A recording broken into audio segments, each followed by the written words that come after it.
పట్టణ నాసరపేటలోని శ్రీ పాండురంగ స్వామి దేవస్థానం 86వ వార్షికోత్సవాలు ఘనంగా జరుగుతున్నాయి. స్థానిక నాజరుపేట అనుగోలు వారి వీధిలోని శ్రీ పాండురంగ స్వామి దేవస్థానం 86వ వార్షిక మహోత్సవాలు ఈ నెల 27వ తేదీన ప్రారంభమయ్యాయి. తొలి రోజున ప్రత్యేక పూజలు, శ్రీ స్వామివార్లకు పంచామృత అభిషేకాల అనంతరం పొత్తూరి వెంకట ఆదిలక్ష్మి బృందంచే సంకీర్తన గానామృతం చేశారు. 28వ తేదీన కళ్యాణి కూచిపూడి ఆర్ట్స్ అకాడమీ నృత్య గురువు డాక్టర్ చల్ల బాలత్రిపుర సుందరి శిష్యురాలు వల్లూరి వరలక్ష్మి శిష్య బృందంచే కూచిపూడి నృత్య ప్రదర్శన చేశారు. 3వ రోజైన 29వ తేదీన శ్రీ స్వామివార్లకు పంచామృత అభిషేకాలు, విష్ణు సహస్రనామ పూజ అనంతరం తీర్థ ప్రసాద వినియోగం జరిగింది. శ్రీ సాయి కోలాట బృందం కోలాట ప్రదర్శన చేశారు.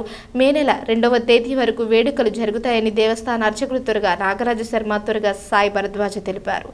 మన నాజరపేట సంగావరికోట దగ్గర వేయించేసినటువంటి శ్రీ రుక్మిణీబాయి సమేత పాండురంగ స్వామి వారి దేవస్థానం నందు 86వ వార్షిక మహోత్సవములు 27/4/2026 నుండి 22వ తారీఖు 5వ నెల 26వ తారీఖు వరకు కూడా అత్యంత వైభవంగా జరుగును.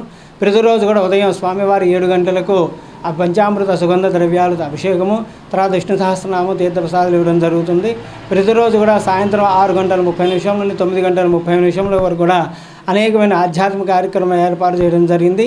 ఈ సందర్భంగా 30వ తారీఖు నరసింహస్వామివారి జయంతి సందర్భంగా ఉదయం 7 గంటలకు స్వామివారి పంచామృత సుగంధ ద్రవ్యాల అభిషేకము, 10 గంటల నుండి రుక్మిణీ కళ్యాణం ఏర్పాటు చేయడం జరిగింది. కావున భక్తులందరూ ఆ రోజు జరిగే రుక్మిణీ కళ్యాణంలో పాల్గొని తీర్థప్రసాదాలు స్వీకరించ కోరుచు